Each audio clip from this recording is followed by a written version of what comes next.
me welcome Angela.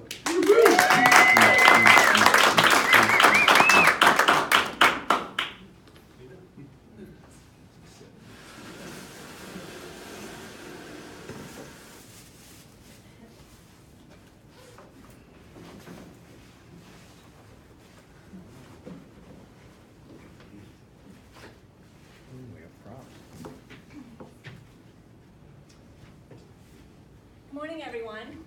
Good morning. Everybody have their mask on today? The mask of, good morning, smiles, I'm happy to be here. Some of those are genuine, and some of those are us trying to fake it through and make it through the next hour coherently, keeping track of who's doing what, remembering our words for speeches. And I come here this morning to talk to you about masks. My husband makes masks, and this is one of his favorites. And as you can see, it's a fully covered, all-encompassing, your head is covered mask. I'm going to demonstrate. When you put this on, as you can already see, my voice gets echoing. It's a little hard to get on. Can't see very well. I don't even know if you can hear me anymore. I think you're out there. When my husband, and it's a little hard to get off as well. When my husband takes this off, he talks about how sweaty he is, how uncomfortable it is, how much noise he hears in here when his hair gets inside. And the reason he talks about that is because he wants to talk about how difficult it is to walk around with a mask on for what he wants to do. And what I want to talk about is how difficult it is to walk around with a mask on in your everyday life. And I start with this one because this one is representative of what it looks like for a person who has experienced extreme trauma, pain, sadness, grief, but still has to keep going on.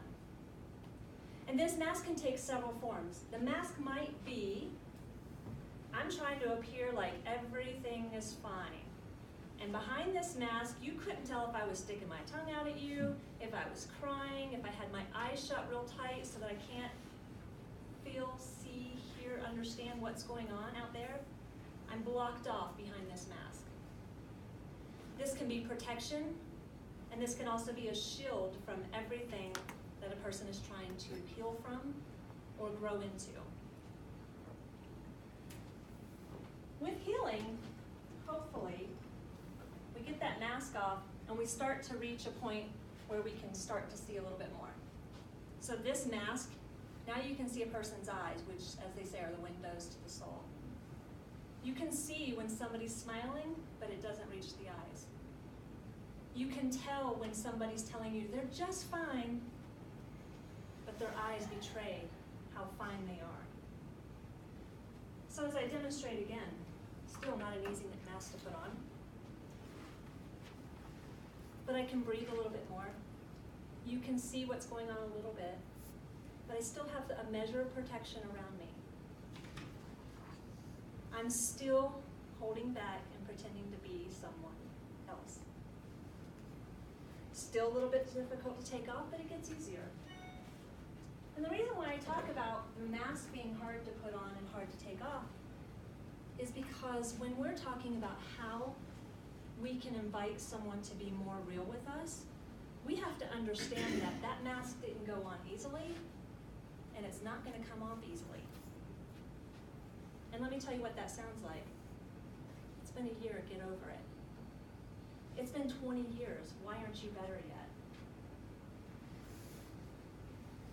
Why aren't you smiling? Feel better. Just think positive thoughts and you'll be fine. When we don't allow people to process, what begins to happen is they feel like, I'm not presenting how you need me to present, so I need to put the mask on. Or I don't feel safe, so I need to put the mask on. And I need to be who you expect me to be. So how do you say to someone, I want you to take this off, and I'm going to be here here to see what's underneath the mask. I'm gonna be here to see that there's sadness here and here. And I'm gonna be here to not say, get over it. That was so long ago. Why can't you just smile? The most common famous mask that we all know is the one that's right here. How are you today? I'm fine. No, wait. I wanted to finish that sentence and tell you more, but we're too busy and on our way to listen to the rest. And so we keep wearing the mask. I'm fine. I'm fine.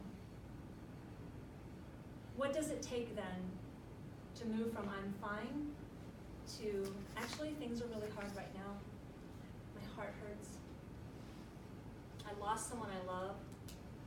It was my mom's birthday and we have a hard relationship. What does it take? It's easy. Take 5 minutes. Sit down. Meet somebody eye to eye to say, I actually see you. Or when somebody says, I'm fine, stop them and say, but really, I got time. How are you really? And have that heart-to-heart connection. Invite someone to set this aside and come out and be able to breathe. Come out and be able to connect. Have a heart-to-heart connection. Have a mind-to-mind connection. You don't have to have the same trauma. You don't have to have the same pain. You don't have to have the same sadness.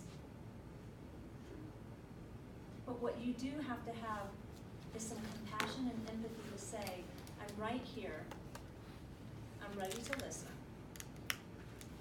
So that when you're ready to take this mask off and just look at somebody and connect and feel your heart beat with their heart and know that you're in the same space together, sharing whatever it is that you need to share, there's the permission. And every single time you're able to take a mask off and breathe and take in those deep breaths in and out, the more you're able to do that, the more often you're able to do that, the less often you need a mask. Give someone space to have the full encompassing mask. Give someone space to begin the process of peeling back so you can start to see layers of them. And give people the grace to know that you can handle every single thing that's behind the mask.